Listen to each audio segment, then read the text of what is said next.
muito bem-vindo ao Posso Tocar! Eu sou a Dani Dezembro, eu sou pianista, sou cantora, sou educadora musical e esse é o nosso quadro Na Trilha da Música. É aqui nesse quadro de videoaulas onde eu trago dicas e estratégias para a sua caminhada musical a fim de te ajudar a superar dificuldades e a construir um caminho de constante evolução, onde você se pega, onde você se vê sendo capaz de tocar e de aprender músicas mais avançadas num tempo 10 vezes mais rápido, em qualquer que seja o teu instrumento.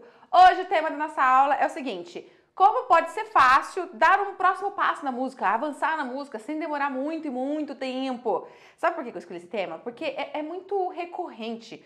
Quando nós estamos crescendo e evoluindo na música, nós temos aquela sensação de: nossa, Daiane, eu estudo,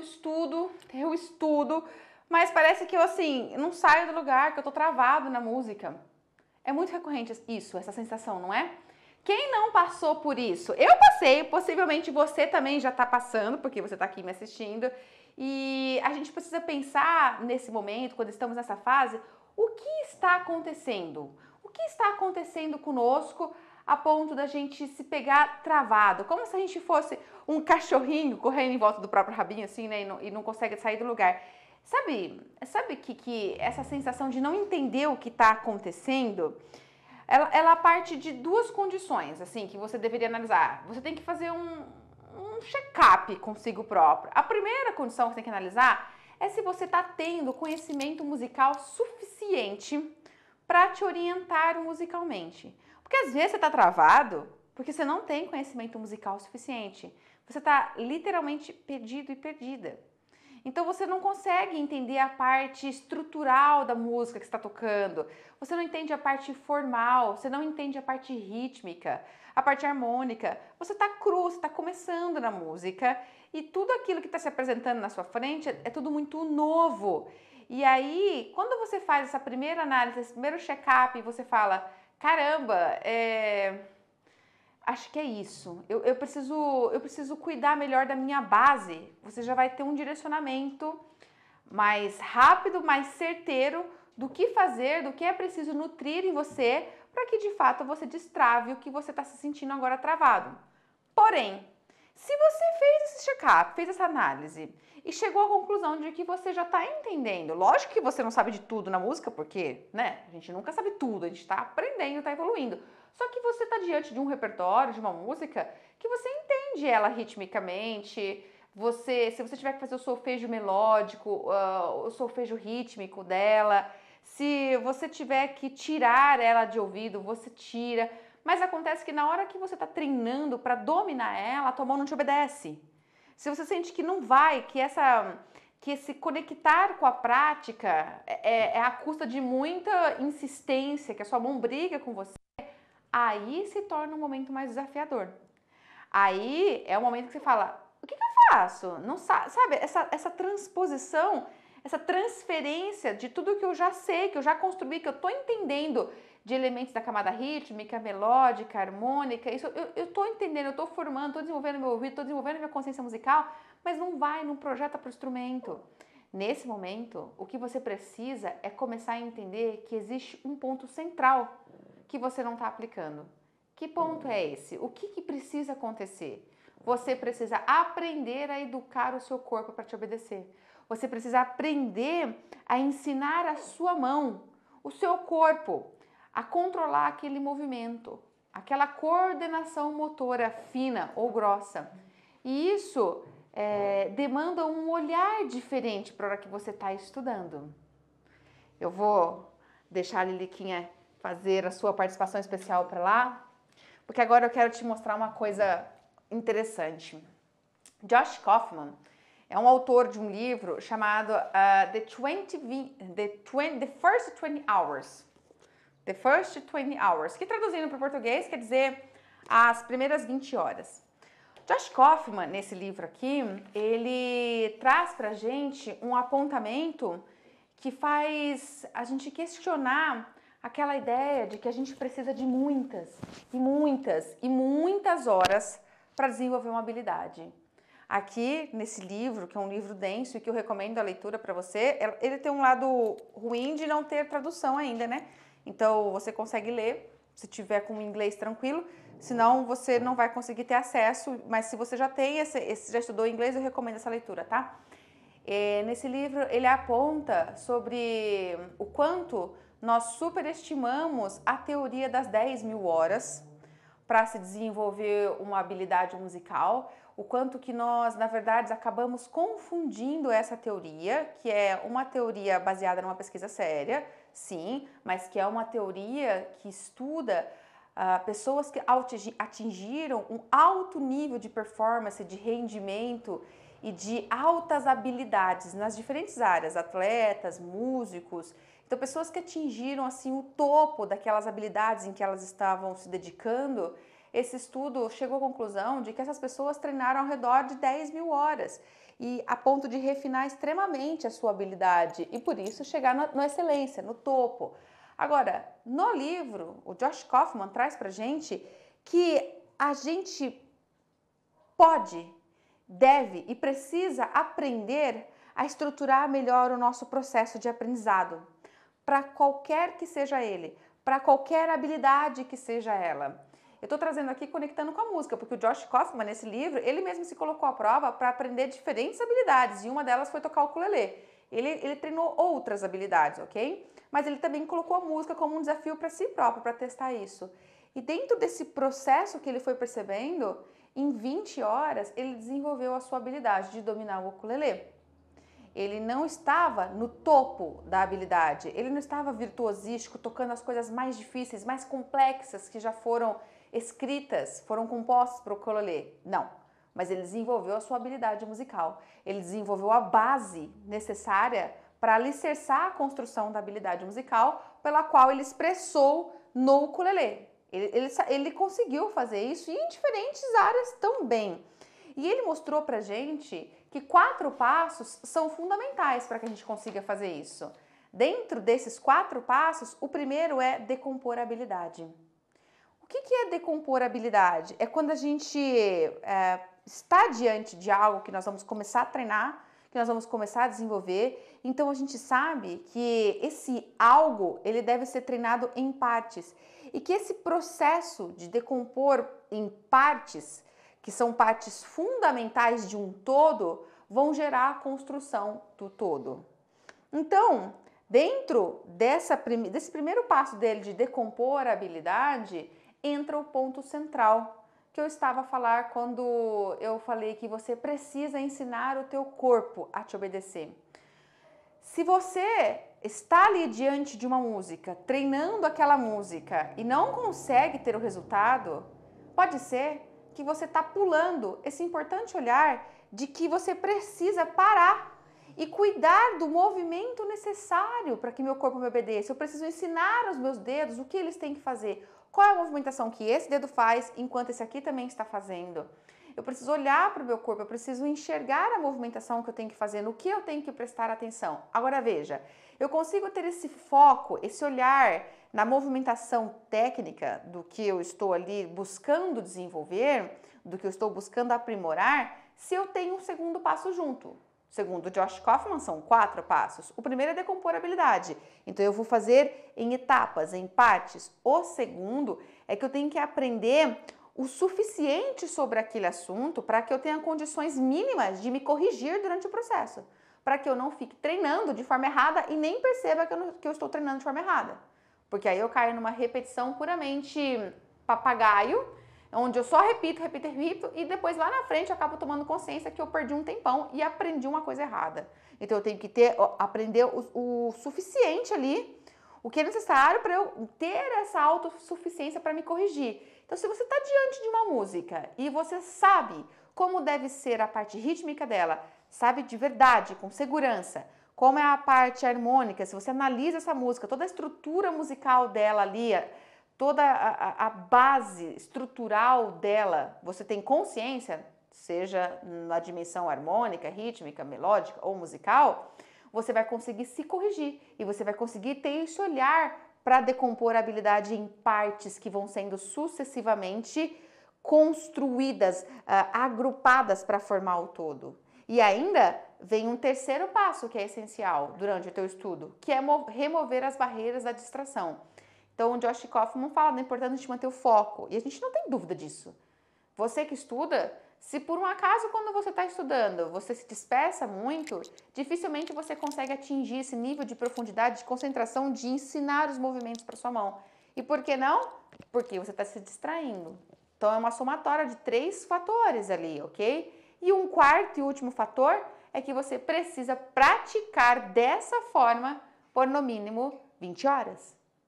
Quando você soma as suas 20 horas, você vai perceber que a sua habilidade está formada. Ah, eu estou virtuosa? Não, eu estou com confiança naquela habilidade, porque as 20 horas, elas foram sendo praticadas de maneiras espaçadas. Eu não posso praticar 20 horas assim, hoje eu vou praticar 4 horas, amanhã eu pratico mais 5 horas seguidas, nossa, já vou ter praticado 9 horas, então já vou estar muito bom. Não funciona assim. Porque para que a gente possa realmente aprimorar-nos enquanto uma habilidade, a gente precisa entender como o cérebro funciona. E o cérebro não trabalha com overload, ele tem um aproveitamento muito pequeno, quando você fica trazendo uma superdosagem ali, tentando manter a concentração, tentando manter o foco nessas 4 horas de estudo, e você sabe que você não fica, porque a gente não consegue ficar focado em todo esse tempo. Então, nós temos que aprender a ter um estudo que sabe espaçar. E aí, se você vai espaçando meia hora hoje, 50 minutos amanhã, 1 hora depois, meia hora depois, e aí você vai indo. E nessa somatória, quando você tem 20 horas daquela prática, daquela repetição, daquela passagem, naquele trecho, você desenvolve a habilidade nele. Aí a gente volta ao ponto central. Ok, Dani, então eu preciso aprender a ensinar as minhas mãos a me obedecerem. Sou eu que tenho que ensinar a minha mão a obedecer? Sim. Senão você fica tendo uma performance daquelas performances que a gente chama de catamilho. Você fica ciscando, né? Catando milho. Pega uma nota aqui, toca, pega essa outra aqui, pega um punhado, mas você não consegue ter fluência. Como que eu vou ensinar a minha mão a me obedecer? O primeiro ponto é que eu tenho que estudar por partes, mas não basta eu picar a música, picotar a música em partes e ficar treinando essas partes repetidamente, inúmeras vezes, sem ter esse olhar no movimento, na movimentação que eu estou fazendo. Não adianta, não é só decompor a habilidade com esse olhar de pegar sessões musicais. Então eu vou treinar a estrofe, eu vou treinar o refrão. Não é bem assim. Você vai pegar um trecho musical e você vai refinar esse movimento, você vai enxergar a essência desse movimento. Você vai pensar, analisar o que você tem que executar ali diante de todos os elementos musicais que você já domina, que você já conhece. Elementos rítmicos, melódicos, harmônicos, da própria musicalidade, da expressividade e da técnica. Então, você tem que aprender a fazer isso de forma gradativa. Você tem que aprender a fazer devagar, a encontrar a essência dessa coordenação, dessa múltipla coordenação que você tem que fazer e fazer isso devagar mesmo. E aos poucos ir apressando. Aos poucos, você não vai conseguir tudo num único dia, mas aos poucos, ao longo das suas horas de treinamento, nos dias seguintes, você vai percebendo que você vai trazendo aquele trecho que você estava ensinando para o mais próximo de como ele deve ser de verdade, porque você reduz a velocidade para conseguir focar nessa essência do movimento. E aí depois você precisa voltar a velocidade para trazer como a música tem que ser. Ela tem que voltar ao que ela tem que ser. Então, para isso ficar mais claro e para não ficar vago, eu trouxe um exemplo. Eu peguei um tema bem conhecido do hino nacional. Então, né? É o nosso hino, o hino nacional brasileiro. E eu peguei aqui 3 versões. Eu vou te mostrar a versão para piano no primeiro momento, porque vai aparecer na sua tela essa partitura que eu peguei na internet. E aí, veja, quando a gente se depara, estou estudando o hino nacional agora, Dani. Quero aprender a tocar esse hino nacional, eu vou me desafiar aqui. Então você se depara com o primeiro trechinho aí que a gente conhece, né? Que é a introdução.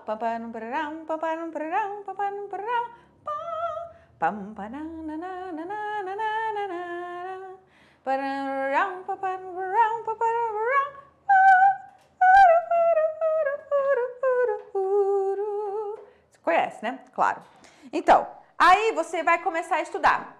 Você tem que ter o conhecimento mínimo musical para saber como isso tem que soar. E quando eu falo conhecimento mínimo musical, eu não estou só falando memória auditiva, porque, por exemplo, você pode ter memória dessa música porque é uma música mega conhecida.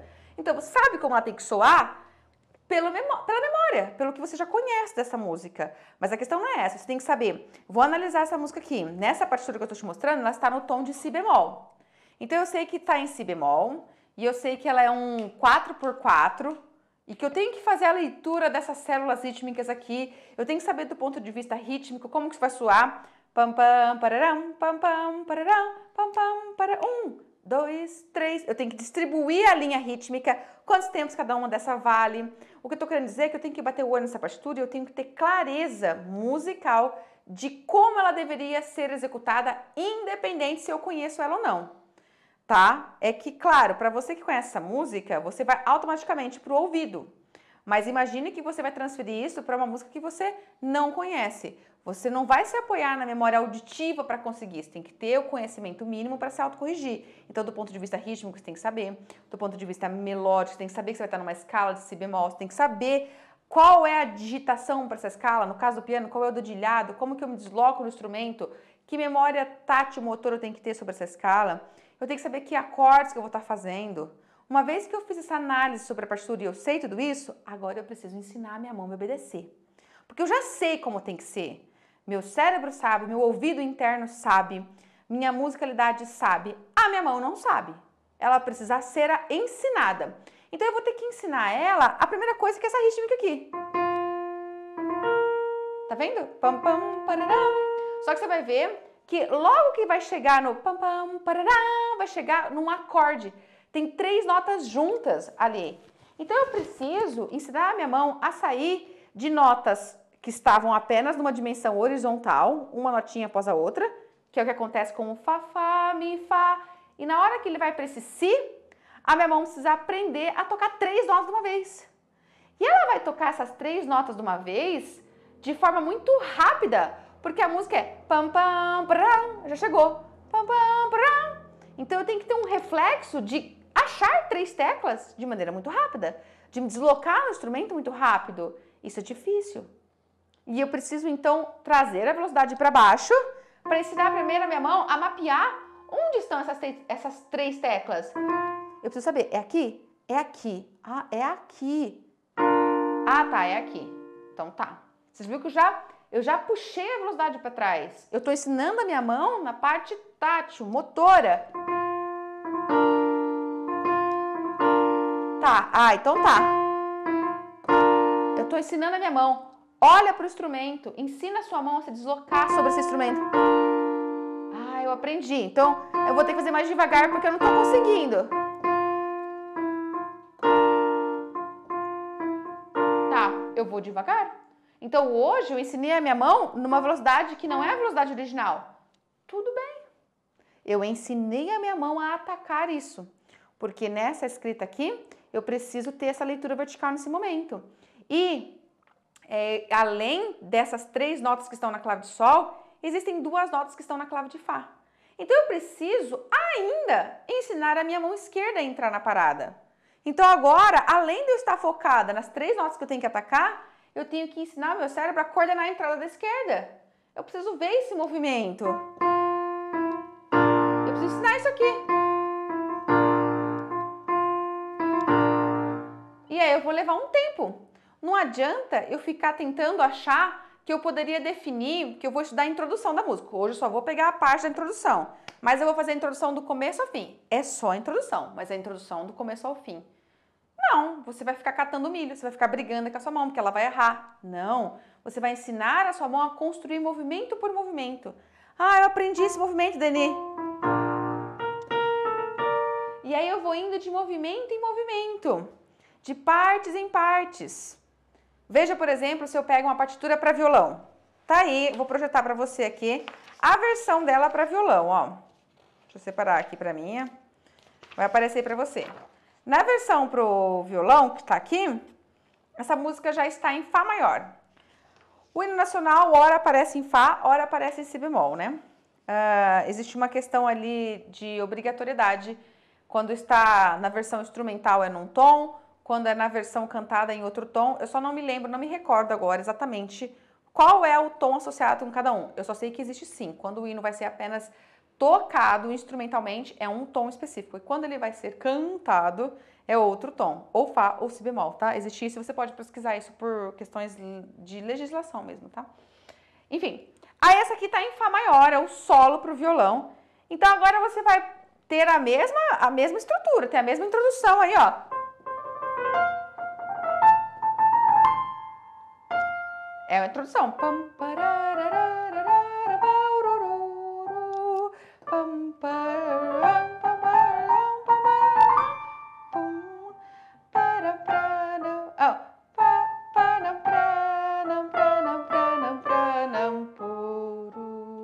E aí vai. Então você olha essa música e aí você tem que decompor a habilidade. E agora a projeção é para o violão. Então o primeiro ponto que você vai ter que ensinar é onde estão essas notas. Aliás, como faz o trinado? Porque tem um trinado. Se você já conhece toda a parte rítmica, melódica, harmônica, você vai observar que tem um trinado, tem um ornamento aí. Tá vendo esse? Como eu faço isso? Como eu faço isso? Como eu ensino meus dedos a conseguirem fazer isso aqui? Como que é? É o movimento da palhetada aqui muito rápido? Então como é que eu ensino? O quanto que eu tenho que soltar o pulso para fazer isso? Eu não sei. Eu, Daiane, não sou uma violonista aprofundadamente, que domina a técnica. Não, mas eu sei que se eu tivesse que executar isso no piano, eu precisaria pensar muito nessa movimentação de soltura de punho. Eu preciso ensinar o meu corpo a fazer isso. Então, existe uma necessidade de você observar qual é a movimentação que você tem que fazer devagar para ensinar o seu corpo a fazer isso. E depois que ele aprendeu a fazer isso, ele tem que conectar com o Si, Do, Fá. E depois ele tem que... Hora que eu vou para esse Fá, onde está esse Fá? Quantas casas? Em que corda que vai ser feito isso? E aqui, como é que eu faço? Quando esse dedo está deslocando para o Fá, para onde esse aqui vai? Eu tenho que ver movimento a movimento e ensinar a minha mão, olhar para o instrumento. E assim eu vou montando os trechos, eu vou refinando. Entende o que eu estou falando? Cada instrumento vai ter a sua exigência técnica e a sua forma de relaxar o corpo, de se posicionar, de ter um foco técnico aqui. Mas todos têm. O foco é diferente, mas todos têm um foco técnico para você cuidar dessa movimentação. Se a gente pegasse a versão do hino nacional para sax, eu trouxe a versão para sax também, você vai ver que tá aí, ó, a versão para saxofone, já está escrita em Ré maior, porque o sax alto, que é a versão dessa partitura aí, é um instrumento transpositor, então ela está escrita em Ré, mas soa Fá também, ok? O saxofonista está lendo em Ré maior, mas vai soar Fá. Agora veja, o saxofonista também teria uma escrita parecida com o do que estava ali para o violão. Tem um trinado. Como que faz esse trinado? Qual é a articulação da língua? Onde faz trinado? É na língua? É nos dedos? Eu não sei. Você tem que buscar essa resposta, essa orientação. Como é que eu consigo alcançar um trinado? E depois, como que eu faço para sair do Sol sustenido, Lá, e ir para o Ré, sendo que o Sol sustenido e o Lá são fusas? É muito rápido. Sol sustenido, Lá, Ré, Sol, Lá, Ré. Como que eu ensino minha mão? Para fazer a combinação da digitação Sol, Lá e vou para o Ré. Mudo aqui a oitava, registro de oitava. Qual é a movimentação de dedos que eu tenho que fazer? Ah, dedos tem que fazer isso, dedos tem que fazer isso. E dedo, enquanto você estiver fazendo isso, a sua língua faz isso. E enquanto a sua língua está fazendo isso e o dedo está fazendo isso, o diafragma faz isso. Tá entendendo? Você tem que prestar atenção no movimento corporal. Ah, Daiane, mas se eu ficar prestando atenção no movimento corporal, eu vou tocar de forma muito parada, né? Não tem fluência. Eu não tô fazendo leitura da música. Eu tô travando até, eu tô fazendo assim, né? Um pedacinho, ensinando meu corpo, né? Então, aí tem um outro ponto pra gente conversar. Será que você não tá colocando a carroça na frente dos bois? É importante que você tenha clareza disso. O que é colocar a carroça na frente dos bois, Daiane?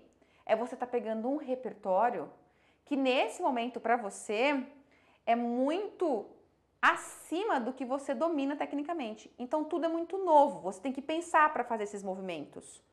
Pensar muito nesses movimentos. Porque quando você precisa pensar muito nesses movimentos, tenha certeza, esse repertório está acima. Você não fez algo gradativo, você não foi ensinando de forma gradativa a questão técnica de movimentação motora, tátil no instrumento. Quando você precisa ficar travando e ensinando tudo, cada detalhe, tenha certeza que você colocou a carroça à frente dos bois. Você pegou uma música mais avançada. E agora você pode ter pego essa música consciente que ela era mais avançada e está se colocando no desafio. Tá tudo bem. Você pode ter pego essa música mais avançada até por orientação do seu professor, porque ele queria que você desse um passo além. Tá tudo bem. O problema é quando você pegou essa música avançada e nem sabia.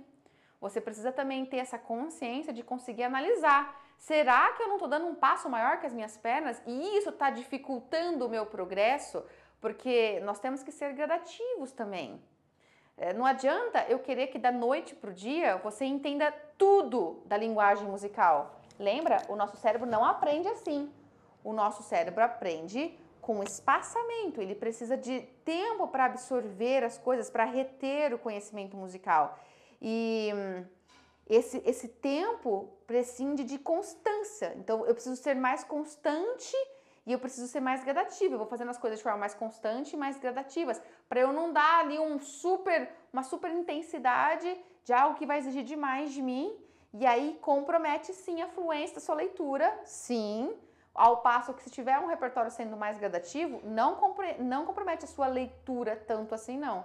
Mas, ainda assim, mesmo sem comprometer sua leitura, exige que você refine e observe alguns locais específicos que você precisa ajudar a sua mão a te obedecer. Os locais que são tecnicamente mais desafiadores.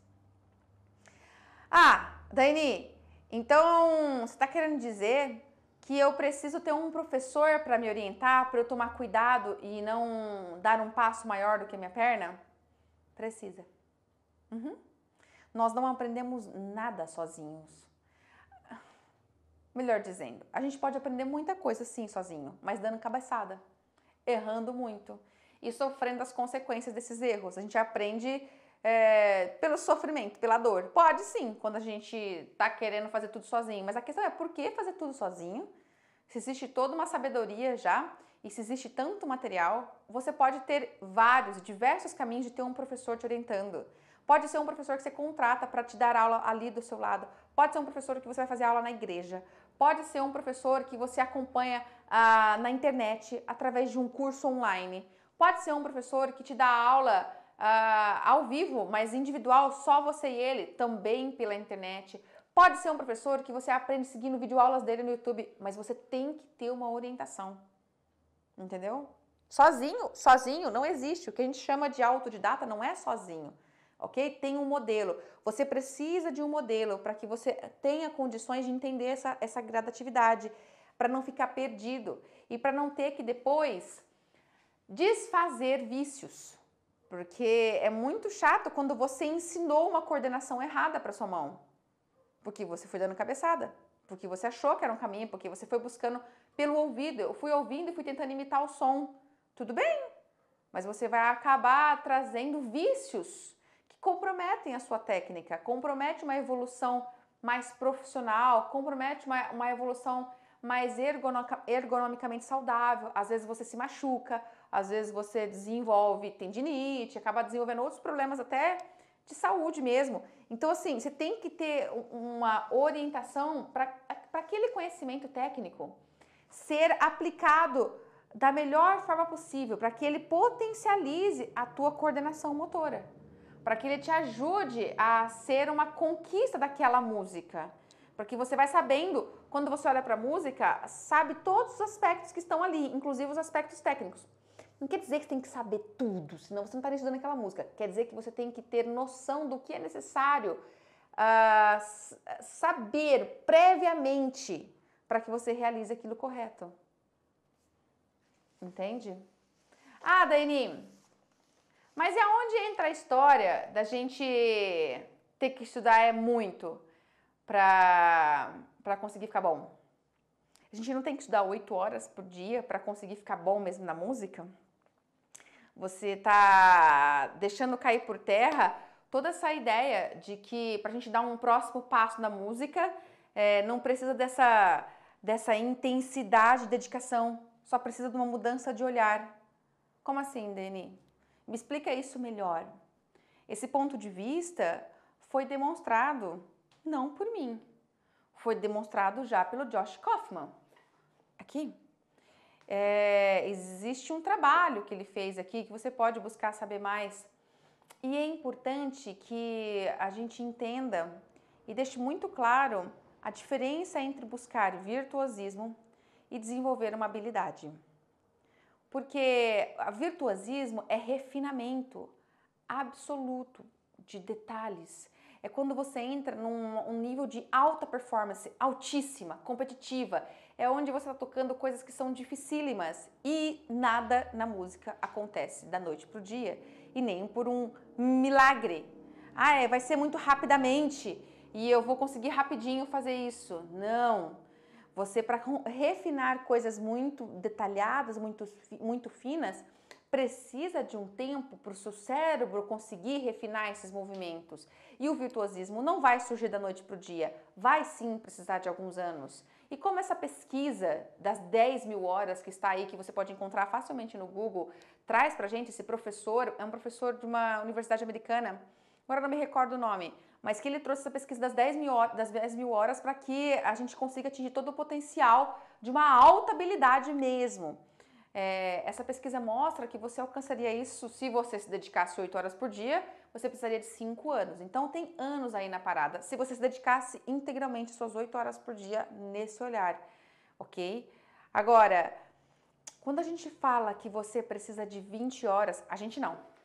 Quando o Josh Kaufman fala que você precisa de 20 horas para refinar ali, para desenvolver uma habilidade, para formar a tua base, ele está mudando a tua forma de se sentar para aprender algo.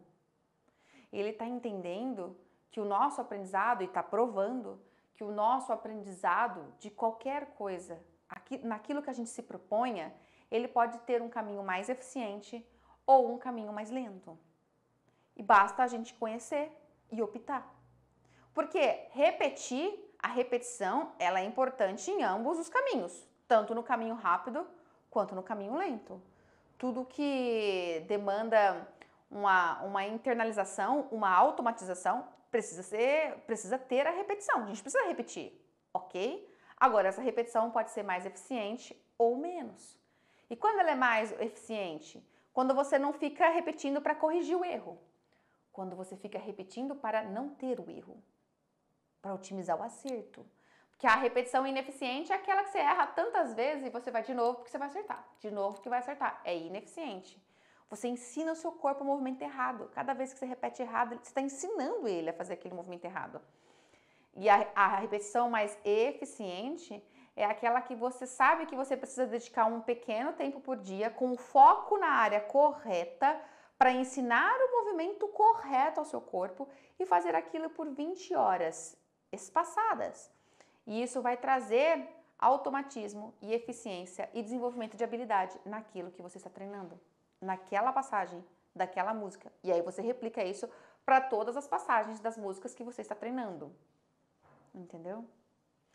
Dani, mas eu não tenho mais do que 30 minutos por dia mesmo para estudar. Meu tempo é curto, eu tenho 30 minutos para estudar. É o meu máximo. Tá ótimo. Esse é o seu tempo de evolução musical. Se você tem 30 minutos, esse é o teu tempo de avanço, de evolução na música. O que você tem que fazer é tirar o maior aproveitamento possível desses 30 minutos diários. É ser um momento que tenha um alto rendimento. É ser um momento onde você tem clareza do que você queria aprender e consegue perceber que aprendeu, porque você focou em como ensinar aquele movimento, como ajustar aquele movimento.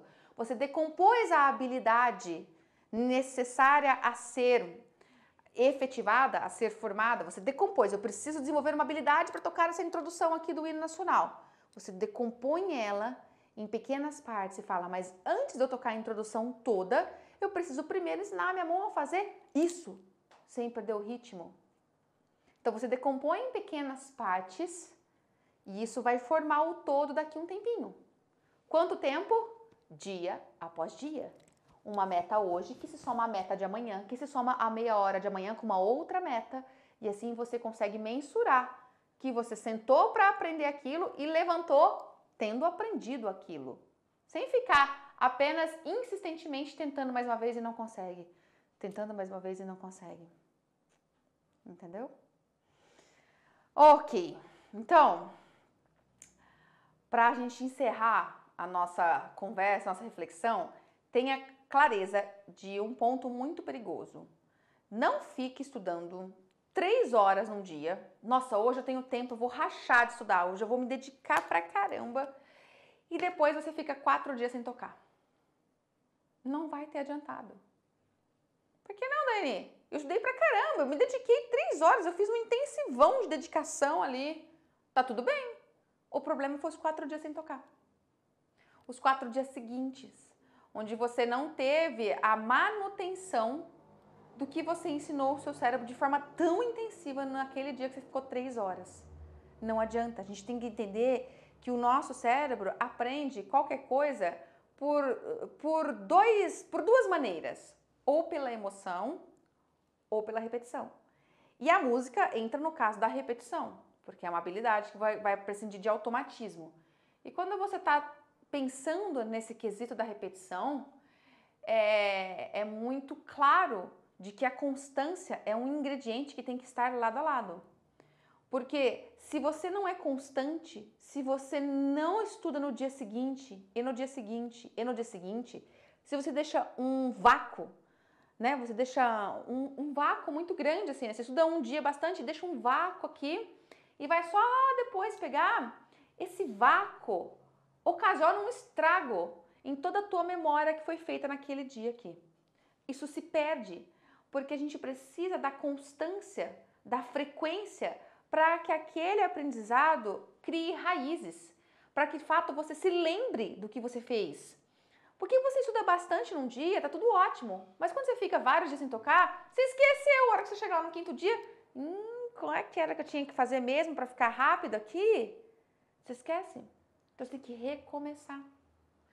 Tem uma passagem que eu quero dividir com você, do autor, né, Benedito Carey, onde no livro dele, Como Aprendemos, ele fala sobre esse importante aspecto do espaçamento do nosso estudo, sabe? Então, aqui no capítulo 4 desse livro, Como Aprendemos, ele fala sobre essa importância de ter constância e dar espaço para o cérebro reter as coisas. Não tentar fazer num único dia, de forma intensa, muito, pula, e depois vai um outro. Não. O quanto é melhor você fazer menos tempo num dia, e menos tempo, mas dar a frequência desse mesmo espaço. Olha o que ele cita. A técnica é chamada de aprendizagem distribuída, ou, mais comumente, o efeito do espaçamento. As pessoas aprendem e mantêm o conteúdo por muito mais tempo quando elas distribuem ou espaçam o seu tempo de estudo do que quando o concentram. O conselho da mamãe, aqui na citação, né, que ele está falando, estava certo. É melhor estudar um pouco hoje e um pouco amanhã, em vez de tudo de uma vez. Não só melhor, mas muito melhor. A aprendizagem distribuída em determinadas situações pode dobrar a quantidade de informações lembradas depois. Então, o que você faz? Se você faz isso constante, você percebe. E se você tem essa prática constante, quando você pula vários dias, você também percebe que você esquece tudo que você fez lá atrás. Não significa que estudar na véspera da prova seja inútil. Quem aí não estudou na véspera da prova de madrugada? O cara que passa a madrugada estudando, comprovadamente se sai bem sim, com um longo histórico de notas melhores nas provas do dia seguinte. Porque ele tá lembrando ainda, né? Em termos de confiabilidade, porém, essa maratona noturna é um pouco como entupir de roupas uma mala de má qualidade. Os itens ficam retidos por um tempo ali dentro da mala. Você coloca a roupa ali, né? E então o fecho arrebenta e a mala explode. Pesquisadores que estudam a aprendizagem dizem que o resultado do habitual estudo da véspera pode ser dramático de um semestre para o outro. Os alunos que mantêm esse hábito chegam lá no 2º semestre, porém não se lembram de nada do que tinham visto no primeiro. Alguém tem alguma dúvida que muitas coisas da escola você fez assim e você não lembra nada? A gente não pode fazer a mesma coisa com a música. Porque você estuda muito ali, de forma intensa, você vai reter muito pouco. A hora que você chega na semana seguinte, retém muito pouco. Então, muda essa estratégia. Aprenda a cuidar da direção dos seus esforços. O que é cuidar da direção dos seus esforços? Você estuda, você se dedica, você está se esforçando, ok? Mas para onde você está direcionando esse esforço? Como que está sendo esse esforço? Porque ele pode ser um esforço do tipo papagaio, aquele esforço, sabe, que você fica fazendo, você não cansa até que você não acertar, você fica lá repetindo mesmo, por mais que às vezes desanima, você mantém uma resiliência e não cansa, então você está fazendo um baita esforço. Ou você pode fazer um esforço que direciona para resultados mais concretos. Como que você pode ter isso? Definindo metas palpáveis para aquele dia de estudo. E nessas metas, você tem que mostrar para o seu cérebro o que é importante ali. Qual é o foco, qual que é o propósito, o que você vai ensinar. Porque você já tem que ter, pelo menos, aquele conhecimento musical que está por baixo ali na tua habilidade musical. Se esse conhecimento não estiver ali formado, dificilmente você vai conseguir ensinar o seu cérebro a focar na técnica. Dificilmente, tá? Tem que ter a habilidade, o alicerce musical formado, ou pelo menos estando sendo formado em paralelo, para que você mostre para o seu cérebro qual é o olhar. Converse com o seu cérebro, fala, presta atenção nisso, não, foca nesse dedo. Conversa com você mesmo. Comemora o teu aprendizado. Quando você saiu ali, você fala, cara, eu aprendi. Mas eu fiz um golpe de acorde, eu aprendi a colocar um acorde. Não. Você ensinou a fazer isso no tempo, no ritmo que tinha que ser. Qual era o teu foco? Qual era a tua meta? A meta era concreta, era palpável. Você viu o que era para ser conseguido fazer. Então comemora. Tem a sensação de sair do estudo falando, eu consegui. Porque assim você percebeu que você direcionou o teu esforço. Você canalizou para o local correto. Não exagera também e com todo o gás assim no começo, sabe? Porque geralmente quando a gente tá mudando a forma de estudar e de entender, quando a gente tá fazendo algo novo, a gente vai com aquele gás, né? E a gente vai que nem um foguete, vai com tudo. Só que a gente exagera nesse começo, depois a gente começa a falhar, a gente começa a não ser resiliente, a gente começa a cansar, a gente não consegue manter esse mesmo gás. Seja mais serena, vai com calma. Tenha uma meta pequena. Não precisa extravasar e colocar algo muito grande. Não, eu vou conseguir fazer isso aqui. Calma. Seja mais equilibrado para que isso seja mais constante, para que você mantenha pequenas metas constantes, para que você veja, mensure essas metas. Tem que ser doses mais homeopáticas de forma mais constante, ok? E lembra sempre que um lápis, de preferência com uma borrachinha em cima, é o seu maior companheiro durante seus estudos. Poucas pessoas sabem disso. Você tem que fazer anotação durante o teu estudo, muitas anotações. Porque quando você evidencia algo e você marca, faz um círculo, chama a atenção dos seus olhos para aquilo, isso aqui, presta atenção nisso, põe esse dedo aqui, faz aquilo. Quando você faz esse mapeamento, você mapeia a tua cifra, a tua partitura, você está direcionando o teu foco. Você está exaltando qual que é a sua meta, você consegue mensurar o seu resultado. Então você vai direcionando o teu esforço para o local correto. E assim, os seus passos vão sendo dados de maneira natural, constante, diária e numa constante progressividade, onde desenvolver a tua habilidade instrumental se torna um fato. É só questão, segundo o Josh Kaufman, de somar ali 20 horas. É só questão de tempo. E você vai sair tocando e vai destravar essa marra, ok? Eu espero que você tenha gostado dessas dicas, dessa forma de pensar, de refletir sobre o teu aprendizado, sobre o teu estudo musical e que acima de tudo isso você comece a concretizar isso, que você comece a aplicar e que você me diga qual o resultado que você está alcançando. Eu vou ficar muito feliz de ver você voltar aqui e falar, Daiane, caramba, comecei a fazer isso hoje já e fiquei surpresa, fiquei feliz, eu quero ver como que isso vai me levar. E lembra que quanto mais isso se tornar uma prática recorrente, melhor você vai ficar na música, em qualquer habilidade. Mas como o nosso foco aqui é a música, na música. Show? Então se você gostou dessa videoaula, dá seu like, se inscreve no nosso canal, ativa o sininho, acompanha as nossas redes, eu tenho canal no Instagram, no Facebook, até no TikTok. no YouTube. Tem um grupo, um canal exclusivo lá dentro do Telegram chamado Evoluindo na Música. Se você está curtindo os nossos materiais, se achegue, me acompanhe em todas as outras redes, assim você vai receber materiais específicos dessas outras redes e vai estar mais próximo de mim, vai poder conversar mais, deixar seus pedidos de aula, suas dúvidas, vai interagir comigo, eu vou ficar muito feliz de te ter mais próximo de mim. Então, já me acompanha, já se inscreve no canal e aí acessa os sites, caso você não conheça, possotocar.com.br, que nesse site você vai ver todos esses outros canais que eu tenho. E aí você já me acompanha onde você quiser ou onde você mais gostar e que saem todos, tá bom? A gente se encontra nas próximas videoaulas, hein? Até lá! Fui! Se cuidem! Fiquem com Deus! E tchau, tchau!